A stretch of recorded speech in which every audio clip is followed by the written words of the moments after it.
Tu l'attires. Elle te regarde comme si tu étais le seul homme au monde, elle répond à tes messages, elle flirte, elle laisse planer des sous-entendus. Bref, tous les signaux sont au vert. Et puis, pile au moment où tu te dis que ça y est, il va vraiment se passer quelque chose. Elle prend ses distances. Elle devient froide, lointaine, presque inaccessible. Si tu as déjà vécu ça, tu t'es sûrement posé la question. Mais pourquoi ? Pourquoi certaines femmes adorent séduire, mais ne veulent jamais aller plus loin ? C'est une situation incroyablement frustrante. Mais derrière ce comportement, il y a des raisons psychologiques profondes qu'on va décortiquer ensemble aujourd'hui. La première raison, et la plus simple à comprendre, c'est qu'elles aiment plaire. Pour beaucoup de gens, hommes comme femmes, le fait de se sentir désiré est extrêmement valorisant. C'est une validation de notre attractivité, de notre charme. Certaines femmes ressentent une satisfaction profonde, un vrai boost d'ego, simplement en sachant qu'elles peuvent attirer l'attention d'un homme. Elles n'ont pas forcément envie d'une relation, ni même d'un rendez-vous. Elles ont juste besoin de sentir qu'elles ont encore ce pouvoir de séduction. C'est un peu comme essayer une belle tenue dans un magasin. On aime se voir dedans, se sentir bien, mais ça ne veut pas dire qu'on va forcément l'acheter. Pour certaines, la séduction n'est pas du tout une étape vers une relation. C'est une fin en soi. C'est un jeu. Elles adorent l'ambiance qui s'installe, le charme, l'ambiguïté, la tension palpable dans l'air. Elles aiment l'énergie du flirt, les regards qui en disent long, les phrases à double sens, mais pas forcément le concret qui pourrait suivre. Pour elles, le processus de séduction est la partie la plus excitante. Une fois que la possibilité d'une relation devient réelle, le jeu perd de son intérêt. C'est la chasse qui les motive, pas la capture. Une autre raison très fréquente, c'est la peur de l'engagement. Séduire permet de créer une connexion superficielle, excitante, mais sans prendre de risques émotionnels réels. On s'amuse, on flirte, on se sent vivant, mais on garde une distance de sécurité. Pour une personne qui a peur de s'attacher ou pire, de souffrir, séduire sans jamais s'investir devient une stratégie de protection.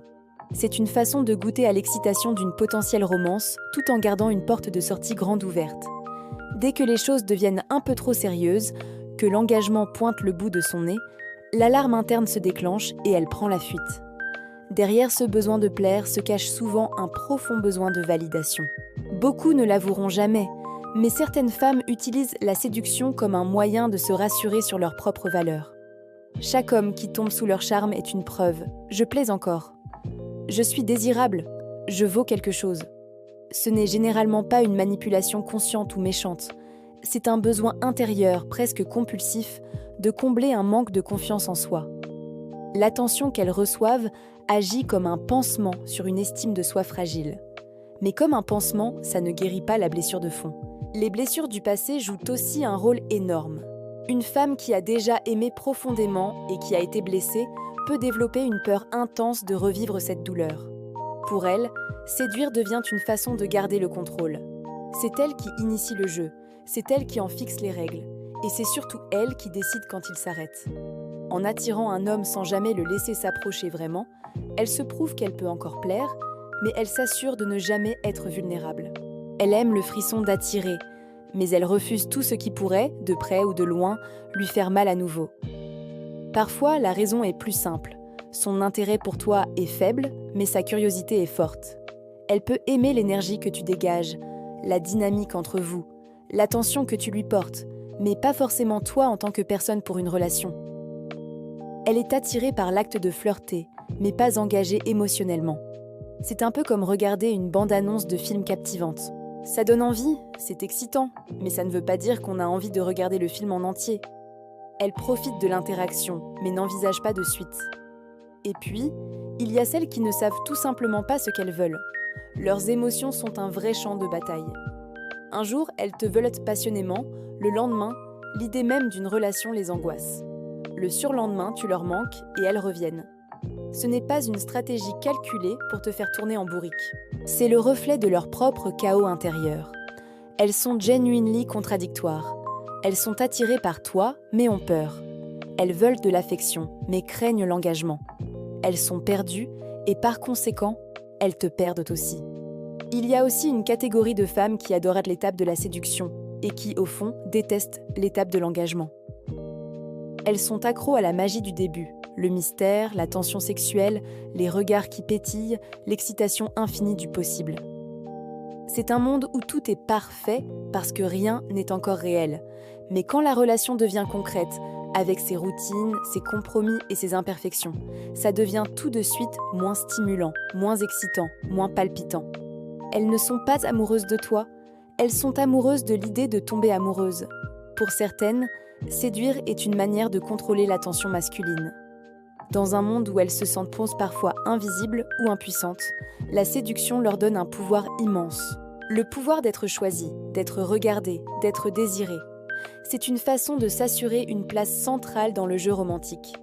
En gardant plusieurs hommes intéressés mais à distance, elles maintiennent ce sentiment de contrôle et de désirabilité, ce qui est une source de pouvoir très grisante. Et enfin, il y a celles qui ne veulent pas aller plus loin, mais qui aiment que toi, tu veuilles y aller. Savoir que tu es prêt à tout pour elles, que tu es conquis, ça nourrit leur ego d'une manière incroyable. Ça leur donne une immense valeur personnelle.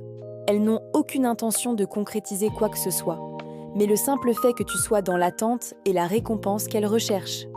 C'est cruel, oui, mais souvent, c'est lié à une insécurité si profonde qu'elles ont besoin de cette validation extrême pour se sentir exister. Alors, face à une femme comme ça, comment réagir ? La première règle d'or est ne pas courir après. Plus tu la poursuis, plus tu montres ton besoin et plus elle fuit.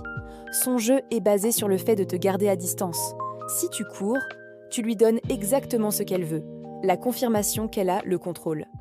Deuxièmement, ne tombe surtout pas dans le rôle du gentil garçon toujours disponible, qui attend sagement qu'elle se décide. Tu deviendras prévisible et elle perdra tout intérêt encore plus vite. Le défi disparaît. La meilleure stratégie est de garder une certaine distance toi aussi. Reflète son comportement. Sois un peu mystérieux, un peu détaché.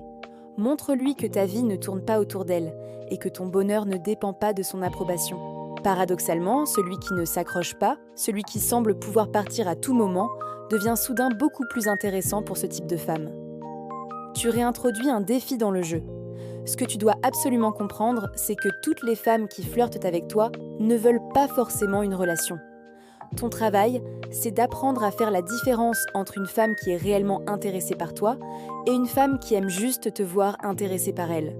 La première avancera avec toi, la seconde te maintiendra sur place. En conclusion, la séduction peut être un langage, un jeu, une protection, ou même une simple manière d'exister pour certaines femmes. Ce n'est pas toujours dirigé personnellement contre toi. Mais si ton objectif est de construire une vraie relation, saine et équilibrée, il est crucial d'apprendre à distinguer la séduction qui construit un pont vers l'avenir, de celle qui ne mène qu'à une impasse.